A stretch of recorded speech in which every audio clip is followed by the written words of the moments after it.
Good day, mga kayang master, eto na ang susunod na kabanata ni Mr. Daryl Darby pero bago ang lahat pa-like and share and subscribe ang ating channel, at pindutin ang notification bell para lagi kayong updated sa lahat ng kabanata, at eto na rin ang full chapter ni Mr. Daryl Darby kaya abang-abang na lang po sa iba pang mga kabanata. Marami pong salamat.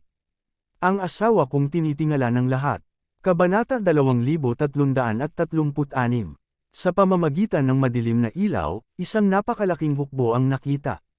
Ang bawat sundalo nagsusuot ng parehong nakasuot na gawa sa itim na itago ng hayop, at nakataas ang higit sa 2 metro ang taas na may mahabang itim na espada sa bawat kamay nila. Mayroong gayon marami sa kanila na gumalaw ang mundo habang nagmamarcha. Isang naglalakihang karo na gawa sa mga buto ng hayop at nakakabit sa likod ng 4 napakalaking mga hayop na tumakbo sa unahan ng mga tropa. Ang mga mabangis na hayop ay common topcoats, at ang mga ito ay tungkol sa 20 metro ang haba, na may mga pang-ahit na pangil at kuko. Ang isang matangkad, maskuladong frame na may makantab na itim na nakasuot ay mayabang na tumayo sa tuktok ng karo. Ang kanyang buhok ay down, mukha itong walang pasok habang humihip ang hangin. Ito yun ang hari ng Raksasa. Ang kanyang mga anak na lalaki, sina Alaric at Amastan, ay nakatayo sa likuran siya. Ang Raksasa tribe ay naglulunsad ng isang atake. Ang lahat ng mga puwersa ng pagtatanggol ay nagyelo sa lugar. Karamihan ay nanginginig sa sukat at nakakatakot na aura ng Raksasa army. Napagtanto nila na ang kanilang kalaban ay hindi bababa sa Martial Saint o mas mataas na antas. Walang nakakaalam tungkol sa lakas ni Raksasa King, bagaman. Gayunpaman, alam nila na wala mas mababa sa 1,000,000 sundalo sa Raksasa army. Nakita nila ang pagsasalamin ng mga sundalong kaaway sa kanilang mga espada. Nanginginig ang puso ng mga sundalo ng Union Army nang makita ang tanawin. Sa wakas ay kinilala na ang tribo ng Raksasa ay mayroon talaga. Paano sila mananalo laban sa isang hukbo na may mabibigat na sundalo? Marami ang nagsimulang magpanik, at ilan gusto pang tumakas. Mga mandirigma, nang makita niya ang kamanghamanghang tanawin sa kabilang panig ng magulong mountain range, inakala ng Raksasa King na ito ang pinakamalapit na bagay. Sa langit kung ihahambing sa wild deserted secret region, ang Raksasa King ay biglang tumayo na may mga braso sa hangin at sumigaw sa tuktok ng kanyang baga. Ito ay libu-libong taon, ngunit sa wakas ay tumatagal kami bumalik kung ano ang atin. Magpatuloy, at alisin ang lahat. Ipasa, ang Raksasa Army ay sumabog sa nakakabinging mga sigaw ng labanan at nagsimula upang singilin pasulong habang suwang ang kanilang sandata. Yung mga Raksasa, ang mga sundalo ay sinanay sa mga laban at mabilis na makakagalaw na halos madama ito na para bang hinatid nila ang kanilang mga sarili. Bago pa tumugon ng sinuman, lumusot na sila sa Union Army. Pinahirapan sigaw at paakit na hiyaw ay agad na umalangaw habang dumadaloy ang dugo ang malamig na lupa. Sa isang iglap lang ng mata, 10,000 mga sundalo ang nagkaroon na hulog. Ipasa. Bumaba ka ng iyong mga asno at kunin ang mga ito.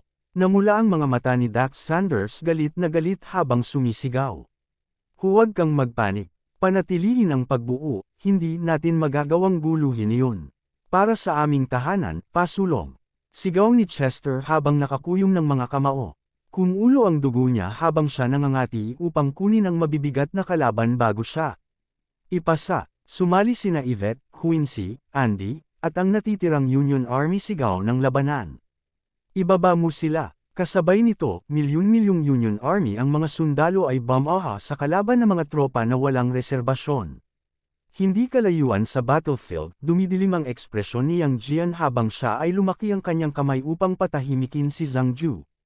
Ang tao ay hindi nag-atubiling lumukso siya sa hangin at sumigaw, pansin.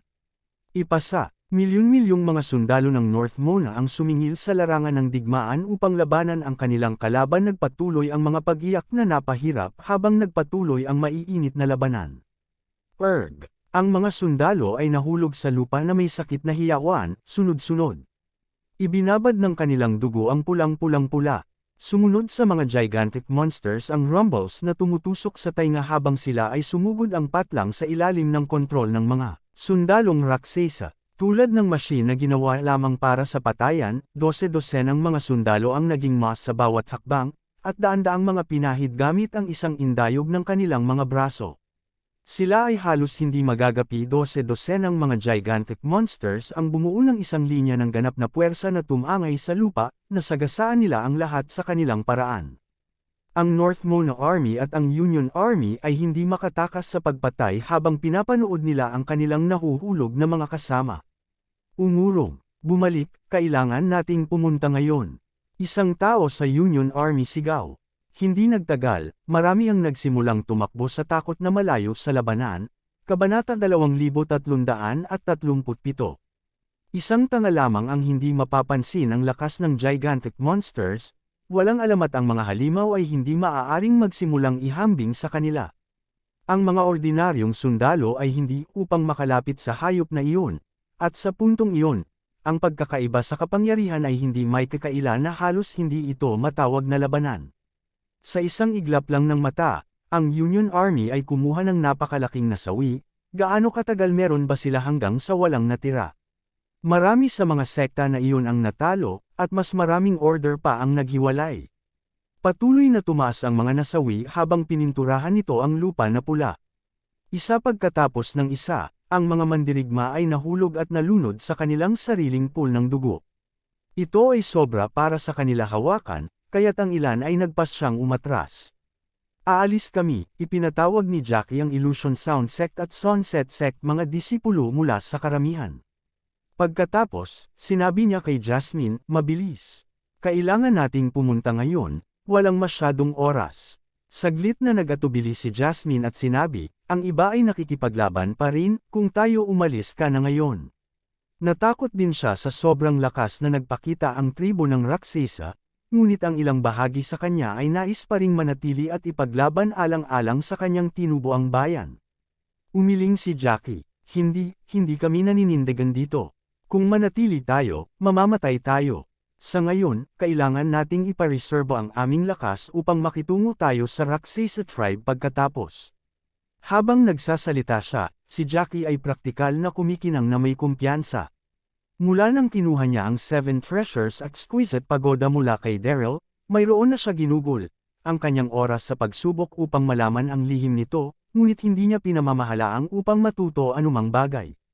Tiwala siya na mayroon siya kung ano ang kinakailangan upang malutas ang lihim nito upang siya ay maaaring maging bagong master ng 7 Treasures Exquisite Pagoda. Hanggat mayroon siyang pagoda, magkakaroon siya ng hindi mabilang na mga sinaunang mandirigma sa kanyang utos. Marahil ay maaari niyang itaboy ang Raksasa Army noon. O sige, nang makita ni Jasmine ang pagpapasya sa mga mata ni Jackie, nagpasya siyang hindi upang masabi muli ang isang salita laban sa kanyang pasya. Sa halip, lumingon siya upang ayusin ang mga disipulo mula sa Sunset Sect at ang Illusion Sound Sect upang umatras. Kayong mga tao Yvette ay lampas bigo, hindi niya inaasahan na ang karamihan ang kanilang mga sundalo ay makakaramdam ng pananakot sa tribo ng Raksasa at pinili nilang patakbuhin iyon maaga sa labanan. Parang walang magawa si Chester. Patuloy siyang sumigaw para sa lahat upang magtulungan, ngunit wala itong silbi. Ang mga nanatili ay masyadong nasaraan ng loob magpatuloy sa paunang kabangisan, at higit sa lahat sila ay nanatiling pasibo. Bilang isang resulta, hindi lamang ang Union Army, ngunit kahit na ang North Mona Army ay gumuho sa ilalim pag-atake ng gigantic monsters. Lahat, nag-hover si Zhang Ju sa mid-air at hinimok. Sundin ang aking mga order, Union Hukbo, hatiin ang inyong sarili sa 2 tropa, isa upang bilugan pabalik mula sa kaliwa at ang iba pa upang makisali sa kaaway sa kanan. Pagkatapos, North Mona Army, manatili sa iyong formation at dahan-daang umatras mula sa gitna. Bilasan. Kaagad na maibigay ang mga order, mabilis na sumunod ang North Mona Army, sa kabilang banda, Chester, Quincy, Andy, Parker, at ilang iba pa ay tumingin sa isa pa bago kaagad sila lumingon, upang turuan ang kanilang mga kalalakihan na sundin ang kay Zhang Ju umorder kung nangyari ito noong nakaraang araw, wala sa kanila ang makikinig mula kay Zhang Ju. Gayunpaman, ang buong scale atake ng Raksasa Army ay nasa harap nila, at si Daryl ay hindi matatagpuan. Kung pinayagan nila ang kaguluhan sa loob ng kanilang sariling mga tropa na fester, pagkatapos ang Union Army ay ganap na mapupuksa sa loob ng ilang oras. Nang walang anumang backup, ang North Mona Army ay mahuhulog din, at iyon ay iwanan ng Nine Mainland sa awa ng Raksasa Army. Ito ay isang kagyat na sitwasyon, kaya't piniling sundin ni Chester at ng iba pa ang kay Zhangju kaayusan. Di nagtagal, ang Union Army at North Mona Army ay nagkoordina sa isa't isa. Bumuo sila ng isang napakalaking pagbuo sa ilalim ng utos ni Zhangju at nagawang pansamantalang laban-laban sa Raksasa Army. Kahit na, sila pa rin hindi mapigilan ng gigantic monsters. Ang napakalaking pagbuo ay maaaring magpigil laban sa Raksasa Army, ngunit sila ay mahina palaban sa gigantic monsters na kasing laki ng isang burol. Kunti lang itinapon ng mga gigantic monsters ang kanilang mga bisig sa bukid, at daan-daang mga sundalo ay ipinadala lumilipad. Ang ilan ay nahuli, at bago nila malaman ang nangyari, pinalamanan na sila sa bibig ng gigantic monster. Hindi ito nagtagal bago lumitaw ang mga puwang ang defensive form. Ang mga mandirigma mula sa Union Army at ang North Mona Army ay nararamdaman ng nanlalamig ang kanilang dugo sa nakita. Ano ang halimaw na iyon? Kabanata 2338. Kahit na ang Union Army at ang North Mona Army ay nagtrabaho bilang isa, sila hindi maikot ang sitwasyon, mga biktima ay patuloy na tumaas. Pagkatapos ng 2 oras ng matinding labanan, higit sa 100,000 mandirigma ang nahulog, ngunit, ang Raksasa Army ay nawala lamang ang halos 10,000 mga sundalo. Daan-daang libo ng mga mandirigma ang nakaligtas sa paunang pag-atake, at sinubukan pa rin nila ang kanilang makakaya upang ipagtanggol laban sa kanilang kaaway. Lahat ay nabalot ng kawalan ng pag-asa at kawalan ng kakayahan, ngunit alam nila iyon sila ay nasa puntong hindi na bumalik. Inilagay nila ang kanilang buhay sa linya. Sila alam na ang pagkatalo ay nangangahulugang isang bagay lamang ang pagtatapos ng Siyam na Mainland. Samantala, sa panig ng Raksasa Army, 2 manipis na figure ang nakatayo sa likuran ng karwahe ng Raksasa King, ilang dosenang mga sundalo ng Raksasa ang nagbantay sa kanila. Kahit na ang Raksasa King ay hindi nasaktan at tinatreto ni Alaric ang 2 babaeng iyon bilang kanyang mga guro, hindi niya ito pinigilan. Kaya kahit na bagaman walang itinuturing silang individual na may mataas na katayuan, ang mga sundalong Raksasa hindi naglakas loob sa kanila. Anong gagawin natin nanginginig si Chantel sa kawalan ng pag-asa nang masaksihan niya ang kabangisan na iyon? Isa-isang bumagsak ang mga mandirigma mula sa Siyam na Mainland, namatay sila sa puddle ng kanilang sariling dugo. Iyon ang mga kapwa niya kasama. Nakasimangot lamang si Debra sa pagkabigo ngunit kahit papaano ay naangkla niya ang sarili. Marahan siyang tugon, nagsimula na ang labanan, ngunit wala tayong magagawa upang pigilan ito ngayon. Ang tanging paraan, lamang ay maghintay hanggang matapos ito at magpatuloy na magkaroon ng kagalang-galang na anak ay kumbansihin ang hari ng Raksasa para sa awa. Tahimik na napasinghap si Chantel sa komentong iyon at umatras sa walang imak na katahimikan. Nagdilim ang mukha ni Yang Jian habang pinagmamasdan ang kanyang mga hukbo na itinulak pa atras ng kalaban. Hindi mabilang na mga sundalo ang nakamit ang kanilang pagkamatay habang sila ay nasakaw sa kanilang sariling dugo. Commander, alam mo ba kung anong uri ng mga hayop ang mga iyon? Si Yang Jian ay galit na galit habang pinagmamasdan ng gigantic monsters na may matinding focus, kaya nagdirekta siya ang tanong na iyon kay Zhangju. Nag-isip mabuti ang kanyang tagapayo bago niya sinabi, ang kanilang mga anyo ay kahawig ng mga unggoy, ngunit napakalakas na maging makatarungan. Yan, naniniwala ako na maaaring sila ang gigantic monster na nabanggit sa sinaunang pag-aaral. Gigantic monster. Naging malamig ang titig ni Yang Jian. Tapos, walang awa siyang sinabi, ako wawasakin ko sila. Itinaas ni Yang Jian ang kanyang tri-point double-edged saber na tuloy-tuloy, at isang alon ng nananakot na aura ay sumabog. Agad na hinayla ang mga ulap papunta sa kanya, at nagsimulang magtipon ang mga bagyo. Siya lang ang nag-iisang Grandmaster or lang na kanino galit ay maaaring ilipat ang lupa. Malabo ang anyo ni Yang Jian habang lumulundag siya sa hangin ng mabilis na mahigpit ang hawak sa tri-point double-edged saber.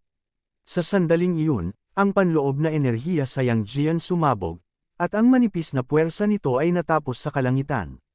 Zeus slash! Yang Jian nakalak ang kanyang mga mata sa pinakamalapit na gigantic monster, at mula sa 100 metro ang layo, tinaas niya ang braso na may galit na galit.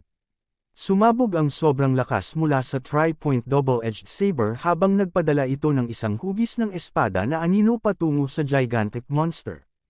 Ang anino mismo ay higit sa 100 metro ang haba, ang perpekto representasyon ng kalooban ni Yang Jian na may mapanirang kapangyarihan na higit sa isang tao imahinasyon. Ang Zeus Slash ay ang pag-atake ng pirma ni Yang Jian, ginamit niya ito minsan noong siya ay pagkatapos ng Zuboji sa North Mona Empire. Bumaba agad ang temperatura, lumitaw ang anino. Ang magkabilang panig ng mga aksyon ay nadama na parang sila ay na-freeze lugar. Marami sa mga sundalong raksesa ang nakanganga sa Yang Jian, hindi nila nagawa ng reaksyon. Kabanata 2339. Ang lakas talaga. Sino kaya yun? Sina Chester, Quincy, Andy, at iba pa natigilan din. Ito ay tulad ng inaasahan ni Grandmaster Erlang. Ang manipis na lakas lamang ay walang maihambing sa anuman sa lahat ng mga kontinente. Maaaring may pag-asa para sa kanila mula nang sumali siya sa labanan. Ang mga tropa mula sa North Mona Army na itaas. Ang Zeus Slash, sa wakas ay umatake ang kanyang kamahalan. Ang kanyang kamahalan ay iyon ang tubig sa paligid.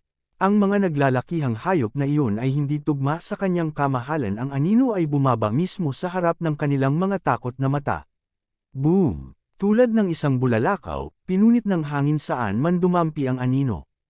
Para bang naghiwalay ang mundo nang mapunta ito sa gigantic monster ng malakas. Agad, isang dagandong na nag-vibrate sa bukid habang tumataas ang mga abo. Ang 100 metrong taas na gigantic monster ay sumigaw at umuurong paatros. Isang sugat pinunit ang kaliwang balikat ng hayop, hanggang sa kanang balakang bilang dugo nagkalat na parang bagyo. Ang aftershock na dinala ng welga ay nagbukas ng isang bangin na halos 1,000 metro ang papasok haba at 100 metro ang lapad. Marami sa mga sundalong raksesa ay nagkalat doon sa mga piraso, wala sa mga bangkay ang buo. Ang dugo ng mga nakakita sa eksena ay nanlamig, ang kanilang isipan ay umikli. Ang mga sundalo mula sa Raksesa Army ay nakanganga sa direksyon ni Yang Jian, tumingin ng lalaki tulad ng Diyos ng digmaan.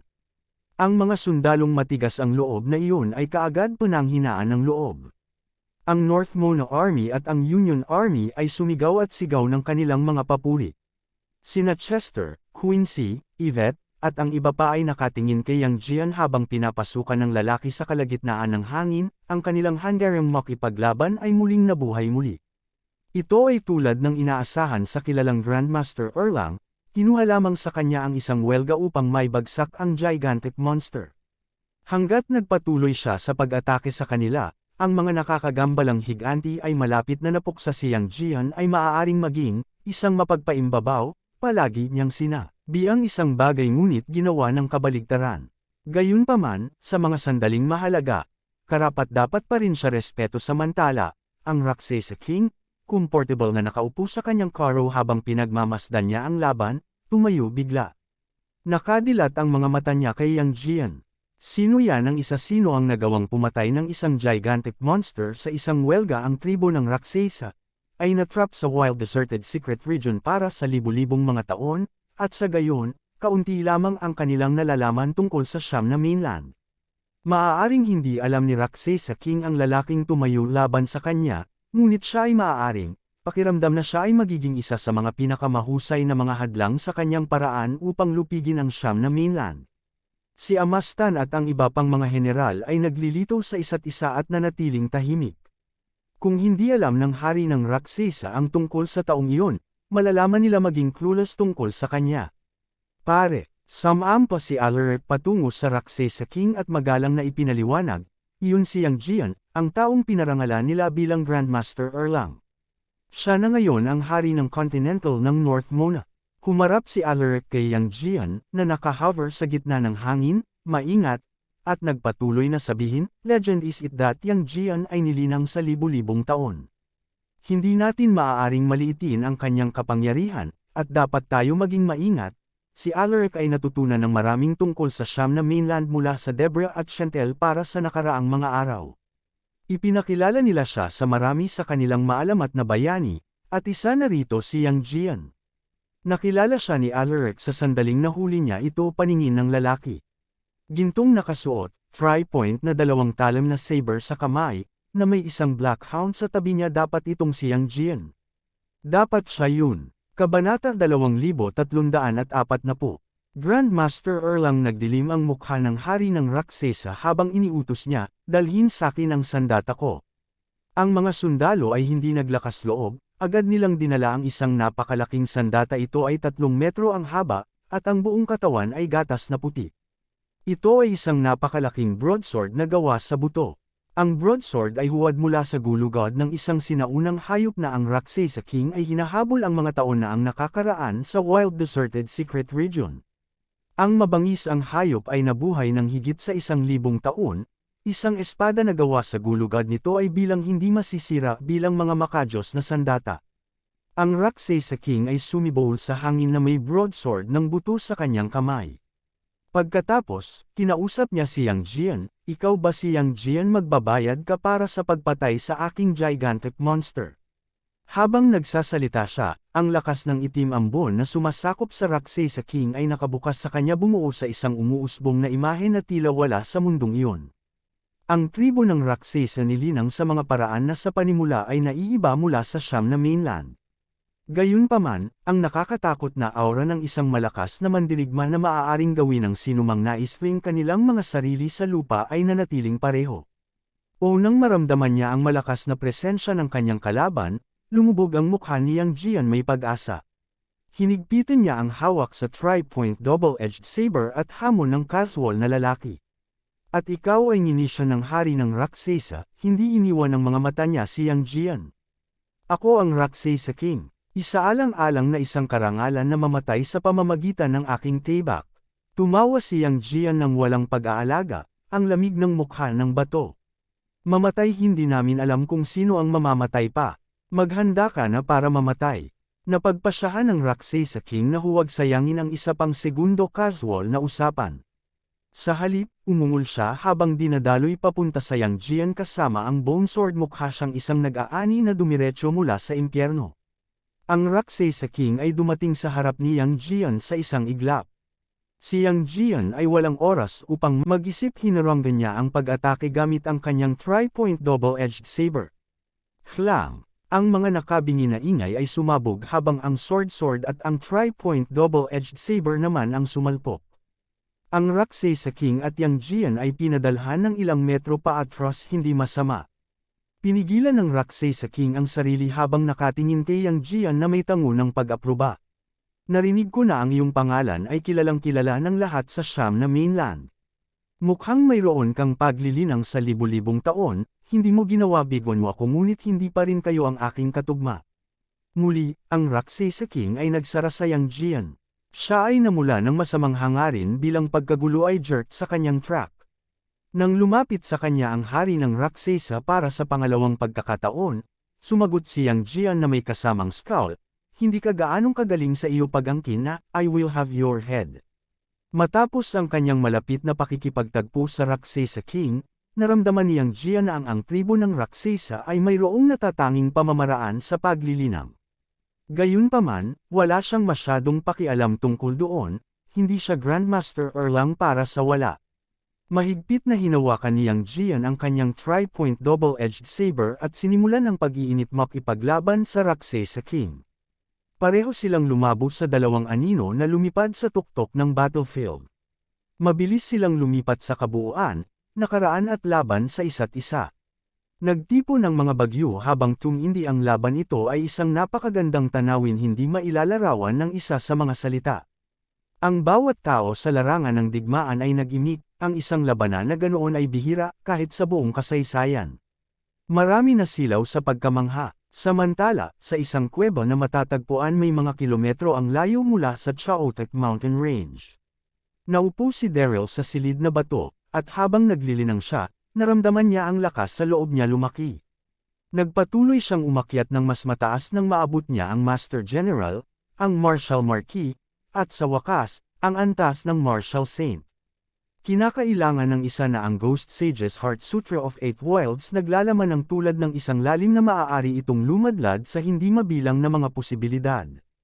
Tulad ni Daryl nilinang, hindi lamang niya nakuha ang kanyang panloob na enerhiya, ngunit nagawa niyang ibalik ang mga antas niya ay matulin din. Ito ay tumagal ng isang araw para sa kanya upang mabawi mula sa walang panloob na enerhiya sa lahat sa antas ng Marshal Saint.